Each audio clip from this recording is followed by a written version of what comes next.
Com João Victor Teófilo, pode falar, João. A defesa do general Walter Braga Neto pediu ao ministro Alexandre de Moraes, do STF, a revogação da prisão preventiva do ex-ministro após a conclusão do interrogatório dele na terça-feira. No documento, os advogados argumentam que, com o fim da fase de instrução processual, não há mais motivo para manter a prisão. Eles citam o artigo 316 do Código de Processo Penal, que prevê a revisão da prisão preventiva diante da ausência de fundamentos para sua continuidade. A defesa também destacou que o próprio ministro Alexandre de Moraes, durante a audiência, revogou a proibição de contato entre os réus, incluindo Braga Neto, o que indicaria uma redução no risco de interferência nas investigações. Braga Neto é um dos 8 réus do chamado núcleo crucial dessa tentativa de golpe de Estado, segundo a Procuradoria-Geral da República. Ele foi ouvido por videoconferência por estar preso desde fevereiro. Ele negou qualquer envolvimento em tentativas de intimidar chefes das Forças Armadas para forçá-los a aderir a um plano golpista.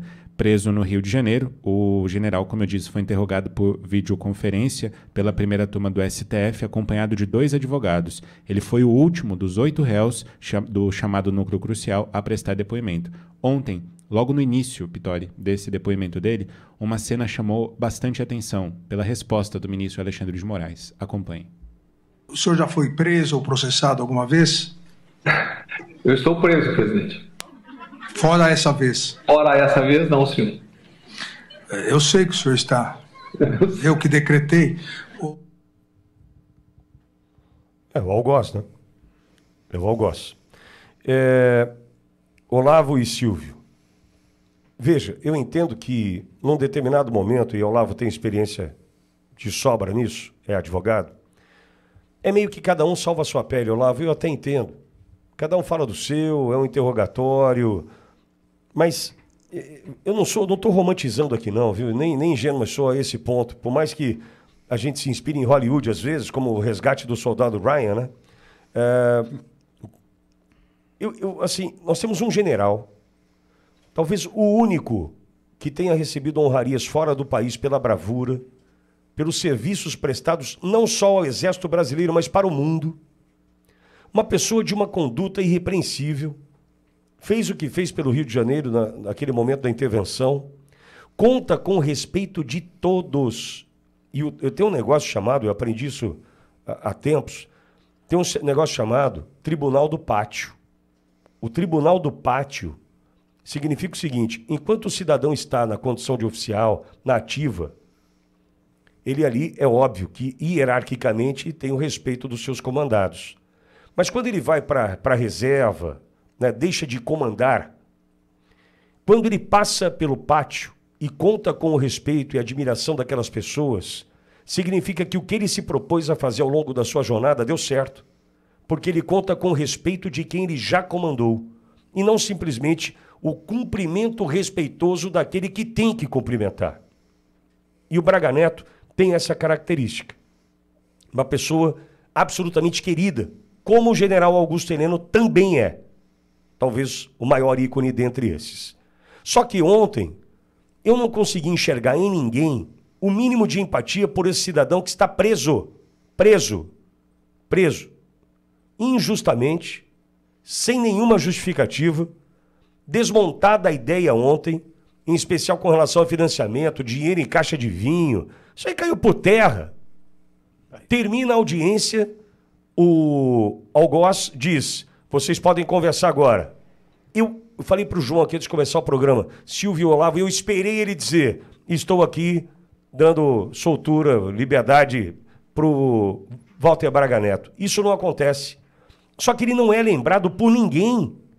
Ao longo de 2 dias de interrogatório, ninguém fala assim: ó, o Felipe Martins, como o presidente Bolsonaro falou, está preso na casa dele, mas nós temos um general com todos os serviços prestados, honrarias recebidas, também preso.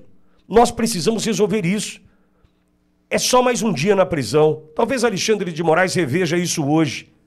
Passa um dia na prisão para você entender. Eu tentei explicar ontem para minha filha o que é a prisão domiciliar, porque ela quis tentar contextualizar que aquilo era relativamente melhor ou bom. Eu falei, é prisão do mesmo jeito. Tem outra característica, é claro. Tem uma certa facilidade ou tranquilidade, entre todas as aspas. E esse cidadão está preso hoje e continua preso.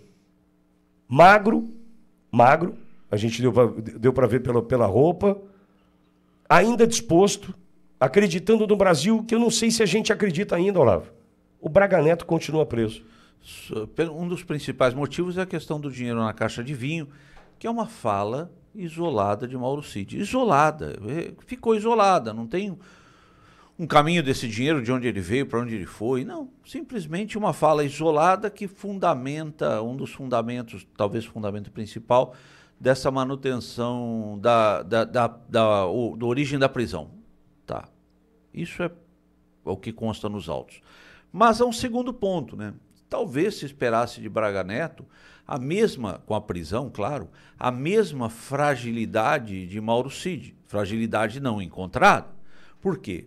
Braga Neto seria um homem de fibra, um homem capacitado, que não se prestaria àquilo que Mauro Cid fez. Fico pensando às vezes, amigo ouvinte, vou dividir com vocês um pensamento. Imagina o Brasil numa guerra externa, com um militar, com o comportamento de Mauro Cid. Enfim, como seria isso? Como seria o Brasil?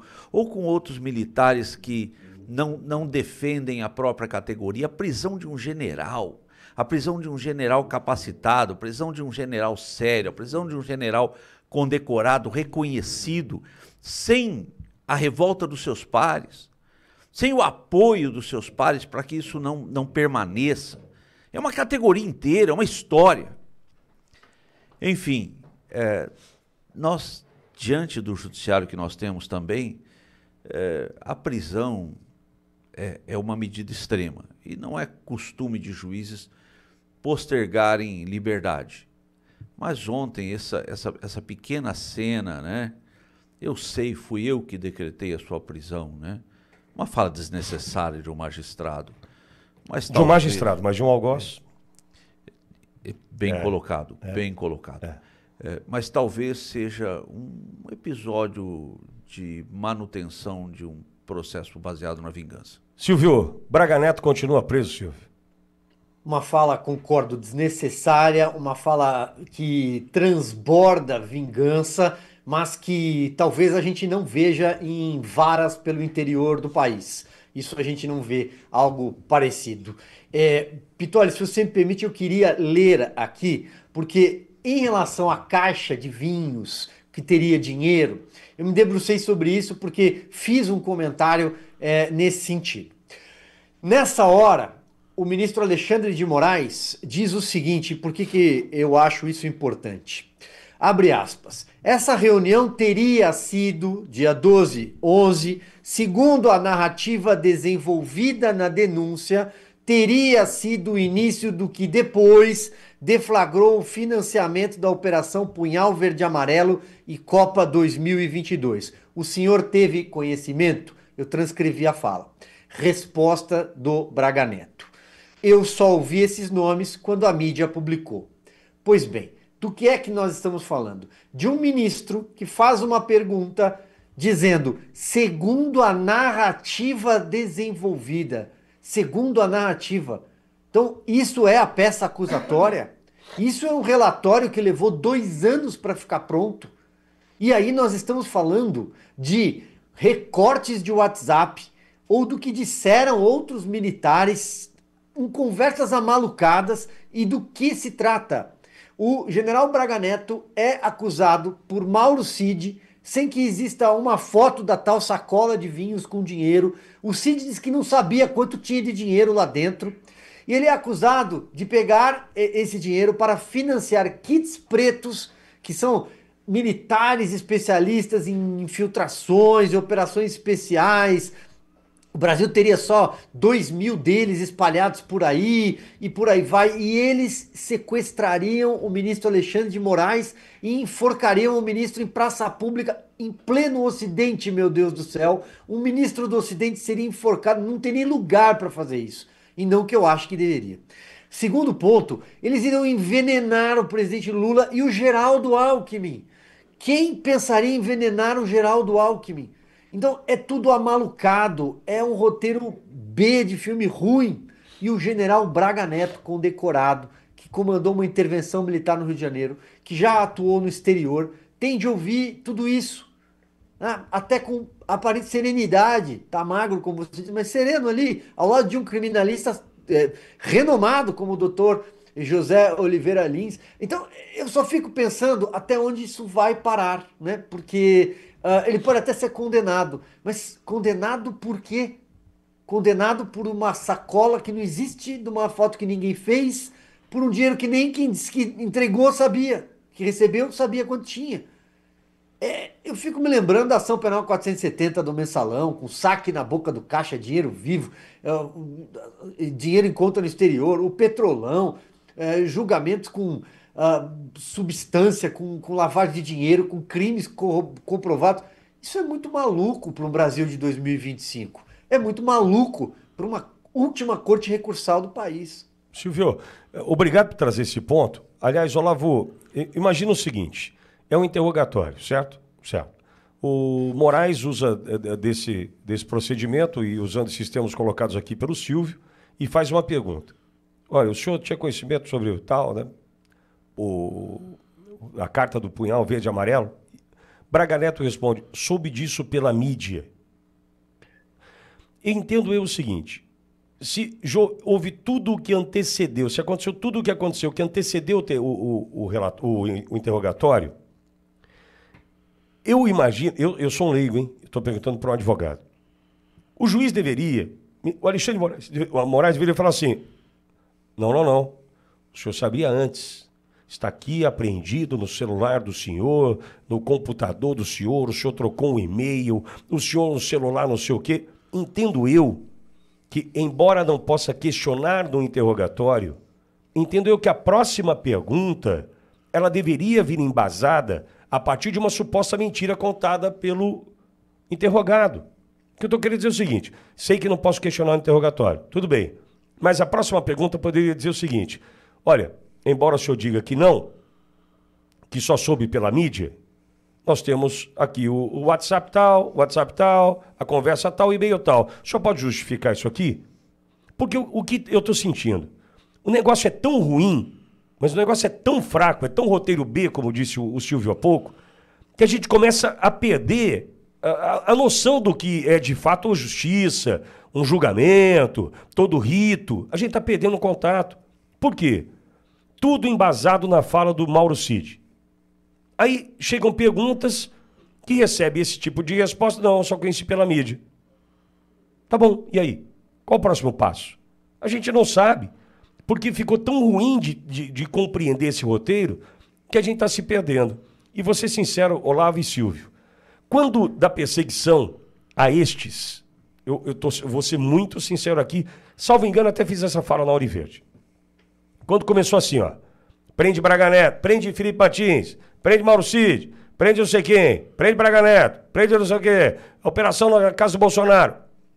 Na minha cabeça, que eu estava tentando compreender o que acontecia ali no Brasil, diante de tantos absurdos, eu concluí o seguinte, e concluí errado. Concluí errado, não tenho nenhum problema em dizer, mas era o que eu tinha. Eu estava tentando lidar com situações. O que eu concluí? Falei, pô, eu já entendi. O cara teve acesso via, sabe Deus o quê? Grampo, ABIN, não sei o quê, Alexandre de Moraes, na minha cabeça, tá? E ele deve ter pego assim, pô, vamos acabar com esse cara, vamos fazer isso, vamos fazer aquilo, o plano é esse, o plano é aquele, como talvez esse punhal verde e amarelo, enfim. E o cara tá indo pra vingar. O cara tá indo pra cima desse, tá prendendo, porque já sabia que esses colocariam talvez a sua própria vida em risco. Era isso que eu tinha pra mim. Diante de tanta vontade de prender, diante de tanta maldade, perversidade, manter inocente preso é qualquer coisa de muita maldade. Só que a gente percebeu diante do interrogatório que nem isso se sustenta. A minuta do golpe não existe. O punhal verde e amarelo é uma babaquice, é um negócio ridículo, não se sustenta. Então, ou seja, essa vontade de prender, essa vontade de ser mal, nem isso encontra mais amparo, Olavo. Porque eu imaginei que fosse vingança. Vai vingar do quê? E um cara que fala assim, não, eu nem sabia disso aí. Como é que é isso? Não sei se eu fui claro, Olavo. Entendeu? Sim, perfeito. É o momento ali da confrontação do acusado com a prova que existe, com a prova existente nos autos. Mas o Silvio bem colocou. Qual prova? Aliás, se nós pegarmos estruturalmente, Pitoli, quem deveria estar conduzindo esse tipo de pergunta era o Ministério Público, era o Gonê, né, fazendo essa confrontação. Não o juiz. Não o juiz que fará o julgamento, é o papel da acusação. Mas a ausência de confronto com eventuais outras provas, eu reputo que não existam outras provas. Nada que deva ser feito, levado à confrontação do acusado. Uma falha importante no sistema acusatório a ser explorada, mas entendo aí que existe o aspecto persecutório, sem dúvida, mas não me sai da cabeça que a manutenção da prisão de Braga Neto ocorre pela forma da resposta, porque o comportamento do Alexandre de Moraes, se nós observarmos ao longo desses processos, ao longo da sua vida, tem esse aspecto emocional de ser ríspido, rígido, com aqueles que o confrontam. E a fala do Braga Neto trouxe a impressão para alguém com a autoestima baixa, desculpe fazer essa análise, deu a impressão de uma confrontação. Quando, em relação ao juiz isento, como você disse, né, o juiz do interior, promotor do interior, o Silvio disse, perdão, bem colocado pelo Silvio, o juiz do interior, o promotor do interior, aquele que está julgando um caso com isenção, não se permite atingir no âmbito pessoal com um tipo de eventual comportamento desse. Silvio, para ficar claro, eu não consigo enxergar nem mais a possibilidade de se vingar. Se vingar do quê, Silvio? Exato. Pois se vingar de um plano mirabolante, escrito numa conversa malucada entre sabe Deus quem, de que ele seria sequestrado e enforcado. E aí some a isso tudo, outros elementos desse filme ruim, né? O golpe não aconteceu porque o agente secreto não perdeu o táxi, não achou o Uber. Aí o outro ia pegar um Palio velho para levar para Goiânia, mas ficou com medo do pardal, né? Do radar. Eles chamam de pardal lá em Brasília. É tudo muito ruim, não é mais, né? Só se for se vingar disso, né? Olha, é tão ruim o roteiro que vocês fizeram que eu vou me vingar do roteiro. Exatamente. Silvio, e aí, sábado 11 da manhã, Fatos Sem Narrativa, Silvio? Estarei por lá, Pitoli, com o nosso programa no canal no YouTube, meu canal no YouTube e também pela TVD. A gente faz um passeio pela história, fala de livros, sorteia livros, oferece alguns descontos na nossa livraria virtual. É aquele momento de pensar um pouquinho, né? Pensar um pouquinho diante de notícias como essa, né? Essa trama. Agora nem trama mais né? Agora já vão arrumar outra coisa, outro nome. Pois é. Silvio, eu não sei se te incomoda, mas eu gosto muito de anunciar a chave Pix para que as pessoas contribuam com a compra do livro e eu envio do livro que você sorteia durante o programa. Eu acho que é no mínimo justo. Você está querendo oferecer um presente que é informação, que é cultura. Você quer oferecer algo de bom e eu entendo perfeitamente que a gente pode te ajudar, né, nessa missão. Quando eu divulgo aqui a chave Pix do Silvio Navarro, é para a gente ajudá-lo, né, assim, a comprar o livro e a enviar o livro, porque tudo isso custa. Só que eu sei que tem por trás disso, é a vontade do Silvio, né, de presentear pessoas com o que ele tem de melhor ali na sua estante. Qual é o caminho, Silvio? Te agradeço, Pitoli. Ontem eu mandei 3, eu mesmo fui aos Correios aqui na minha cidade e enviei 3. Olha, canal Silvio Navarro, jornalista, @gmail.com. Esse recurso, como você disse, a gente usa exclusivamente para compra de livros. A gente ganha alguns das editoras, mas outros a gente compra com desconto e também a gente paga a postagem pelos Correios e sorteamos sempre no final do programa aos sábados. Pô, faço uma conta rasa aqui, uns 500 por semana. A gente tem que ajudar, tem que ajudar. Ô, Silvio, me perdoe se eu estiver diminuindo o valor, mas a gente tem que ajudar, a gente tem que tem que dar as mãos, né? Então é canal Silvio Navarro, jornalista, @gmail.com, é isso? É isso, Pitoli. A gente tem que ajudar. Silvião, obrigado, querido. Até quarta-feira. Um abraço para você, doutor Olavo, João, toda a equipe, para toda a audiência. Nos vemos na quarta. Valeu, Silvio. Olavo, até segunda. Muito obrigado. Bom estar aqui. Até segunda-feira. Valeu, Olavo. Obrigado. Olha, eu peço essa ajuda para o Silvio, né, porque a gente precisa ajudar. Ele está dando presente, é um livro que ele está dando. Aí ele vai no correio, posta no correio lá, coloca lá no correio. Isso custa, meu, né? É um presente. É um presente. Se a gente puder ajudar, né, contribuir, tá aí. Canal Silvio Navarro, jornalista, @gmail.com.